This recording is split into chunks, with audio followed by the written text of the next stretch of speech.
The Canada you live in might seem fairly peaceful. Take a look into our past, though, and you'll find that clashes of all kinds happened when people tried to make changes to their lives. Before Confederation, Canada was a string of colonies in British North America. The colonies were tightly controlled by Britain. Many people living in the British North American colonies wanted more control and power over their own land and lives. Unfortunately, they didn't agree on how to get what they wanted. Some colonists wanted to keep the British connection and make it stronger. Others wanted to keep the connection but have more freedom and independence so they could shape the colonies into what the majority of the population needed and wanted. A small number even wanted to follow the American example and break away or even become part of the United States. These groups pushed for political and social change, and they caused a lot of violence. But they also changed our system of government forever. So what do you do if you want to change things? You could choose reform, which is a way to make change happen slowly. You make a series of small changes which, over time, add up to significant change. You could choose rebellion, where you protest strongly against something until it gets changed. Rebellion can bring change, but can also cause problems. One other way to make change is through revolution, creating a complete change in the way that things are done. Revolution often involves violence, and it can bring new responsibilities that people aren't ready for. Think about what you would be willing to do to get what you want. Would you be willing to take up arms or commit acts of violence? Sometimes entire societies can act like individuals. In British North America from 1830 to 1850, many people wanted change through reform. Others wanted change through rebellion, and a few wanted revolution. This lesson will explore why colonists in Canada at this time wanted changes, and what they did to go about creating change, and how they were governed. After the American Revolution, the people who remained in or fled to British North America were loyal to Britain. Black, Aboriginal, or British, they were called Loyalists. They were the backbone of the colonies, and in 1812 they bravely defended themselves against American invasion. By the 1830s, things were changing in the colonies. The colonies were a mix of very different people with very different needs and ideas. The French-speaking Canadians of Lower Canada wanted to protect their religion, language, and culture after the shock of the British conquest. New arrivals came from the United States. Others were desperately poor and fleeing death and poverty in the British Isles. These groups had no strong feelings of loyalty toward the British and their government. Economically, the forests of British North America provided wealth for the fur trade and the lumber trade. The hard labor meant work for new immigrants. Logging became a big industry, especially in the eastern colonies such as New Brunswick. The ports of the colonies became very busy. Ships arrived bringing people and products from overseas, and they left bearing fish, timber, and produce from the colonies. In most colonies, the merchants in major towns and ports lived a richer lifestyle than loggers, fishers, or farmers. The two groups often had very different ideas about the needs of the colony. The Rideau and other canals were good for protecting the colonies and for transporting goods, but ordinary farmers wanted the government to spend more money building roads. And finally, nothing represented the speed and power of change better than the building of railroads. These iron horses connected the widely separated settlements of North America, but they were very expensive and a drain on government money. Along with changing populations, there was a change in British North America's economy. Forests were being cleared to be used as farmland. Roads and canals were being carved into fields and forests to help move goods among the colonies. Villages and towns were growing. Industry was booming. British North America had a wealth of natural resources, excellent farmland, and new people arriving every day. Its people were digging canals, launching steamships, and laying railroad track to better connect the colonies. But the government of the colonies was rooted in the past and not interested in change. Governing such a changing land was a challenge, especially when the government was as far away as Britain. The colonies were growing and changing, and the British didn't want a repeat of the battles that had erupted in the former colonies to the south. The American Revolution of 1776 was bloody and violent. The War of 1812 was a reminder of the earlier violent episode. The British wanted a system of government that would provide stability and order. In most of the colonies there was some form of representative government. That meant that some people could vote for people to represent them in the elected assemblies.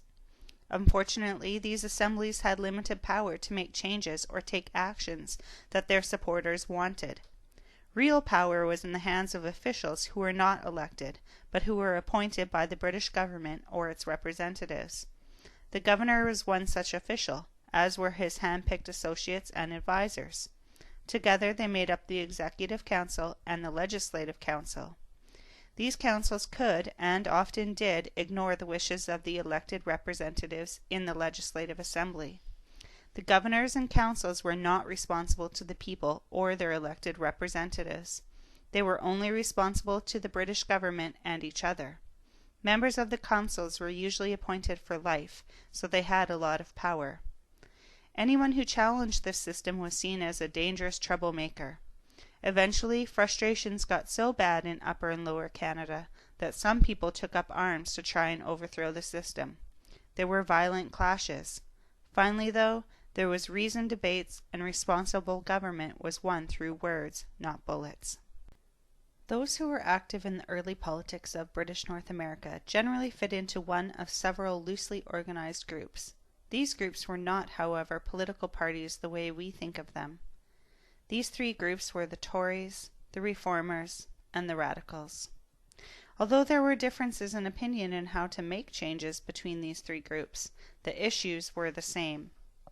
For those in Upper Canada, in what is present-day southeast Ontario, they were concerned about several items. The government owned a lot of land spread out over the colony. The government sold some of the land to settlers, keeping them separated and isolated. The government also was earning a huge profit from the sale of this land. The government gave some of the money to its friends for free. The government also held part of its land as clergy reserves, meant for the Protestant Church, but only the Anglican Church, representing only 20% of the population, had access to the land. The majority of the population of Upper Canada wanted new and better roads built so that they could travel easily between their farms and small towns, but the government preferred to spend its money on canals that were built for defense and commercial reasons. Many farmers resented the fact that after the canals were built, there was little money available for roads. It was difficult, even dangerous, to criticize the government at this time. People found that questioning the members of the government could result in expulsion from the colony. William Lyon Mackenzie had his printing press destroyed after attacking the government in his newspaper. Political matters were becoming more and more heated, and there wasn't much progress or cooperation. The Tories, Reformers, and Radicals fought and argued. The elected assembly had little power and was at the mercy of the appointed governor and his hand-picked councils. Debates started to become even more violent, and assembly meetings turned into personality clashes. A small group of wealthy, powerful families, called the Family Compact, had most of the power, and they tended to dictate government policies in Upper Canada. They were rewarded with political power, social leadership, and economic benefits. Finally, there were many poor people and struggling settlers who felt that the Family Compact in Upper Canada wasn't concerned about their interests. In 1837, the economy began to experience a recession. For those living in Lower Canada, in what is present-day Quebec, they had similar concerns, but they also had some unique challenges as well. To start, the government leaders tended to be English, but the majority of the population in Lower Canada was French-speaking. These Canadians felt that the government did not have their needs in mind, and the debate in Lower Canada was especially bitter and unfriendly around the language issue. Canadian farmers were struggling. Some fell into poverty, even losing their land. For years they had farmed smaller and smaller plots of land. Fields were not being rested, crops were getting thinner, and the land was exhausted. A wheat fly infestation in 1831 caused great damage. From 1833 to 1838, there were 5 years of crop failure in Lower Canada. As in Upper Canada, great amounts of money were poured into the building of canals, while roads were neglected.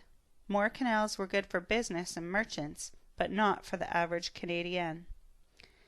New immigrants from Britain flooded into the colony of Lower Canada. Vast sections of territory were being settled, leaving even less land for the original Canadian inhabitants. Some felt that they were losing control of their homeland. Many of the new immigrants showed little respect for the language, religion, and customs of the Canadians. In 1832, a terrible cholera epidemic broke out in the colony. The disease began on the ships bringing poor immigrants into Lower Canada. In Montreal, hundreds died on a daily basis. Perhaps as many as 12,000 people died altogether. Some Canadians thought that the epidemic was caused by British carelessness. Some thought that the epidemic was a deliberate attempt to reduce their numbers and make the colony more English. As the problems mounted and the gulf between the people and the leaders widened, politics became more bitter and violent. In 1832, a close election between an English and a French-speaking candidate erupted into beatings, stonings, and eventually a riot where troops shot and killed 3 Canadians. Finally, a small group of English merchants and Canadian seigneurs or landowners supported the various English governors leading the French-speaking colony. This group was called the Chateau Clique and was very similar to the family compact in Upper Canada. In most societies, there are groups that have more power, wealth, and influence than others. This imbalance among groups causes distrust and tension. Groups may refuse to cooperate and instead start to work against each other. As the groups grow farther apart, anger can turn into violence, as it did with the ins and outs in British North America. The in group consisted of 2 main groups, the family compact and the Chateau Clique. The family compact has been described as a greedy, undemocratic group that wanted to stop change and wanted to hold on to power for its own reasons. Whether all its members were like that is hard to say, but they supported the government in Upper Canada and gained a lot of power in return. The Chateau Clique was a powerful group that earned its name because they often met at the Chateau St. Louis in Quebec City, where the British governor lived. They tended to be mainly English or wealthier Canadian seigneurs. Like the family compact, they held the most powerful positions in government and society and fiercely resented change. They were completely loyal to Britain and very suspicious of the patriot rebels who pushed for reforms. There were a lot more outs than ins in the colonies of British North America. They included the Aboriginal people, who were mostly living on reserves or areas far from the places where decisions were made. Even though they were the original inhabitants of the colonies, and many had helped Britain during the War of 1812, Aboriginals held almost no political rights at this time. Women were a large part of the population, but by tradition they did not have political rights. When some female property owners tried to vote, men restricted their rights. Women wouldn't get the vote until the 20th century in Canada. People who had no property had no vote. Thousands of potential voters in each colony were left out of the political process because they were poor. After the War of 1812, settlers from the United States were treated with suspicion and denied the right to vote. Most farmers who owned land could vote, but they were so far from polling stations that they couldn't take the time to make the trip. Being far away meant farmers had trouble keeping up with current events, too. In Lower Canada, farmers were even further out. Farmers were often very poor providers, and many farmers sold their land and lost their vote to pay their debts. The reformers voted and held office, but they didn't have much real power because they were usually ignored by the governor and councils. Despite being in the political process, these men were out of the circles of power. And finally, the fishers and loggers, particularly those in Nova Scotia, were far away from the centers of power of the colonies. They couldn't do much to influence the government. By 1837, the colonies of Upper and Lower Canada resorted to violence in order to try and get more responsible government that actually listened to their concerns. Using the references provided in the course, Complete the following tasks to explore further how change happened and its results. You are encouraged to use any combination of print or web-based resources to prepare your responses.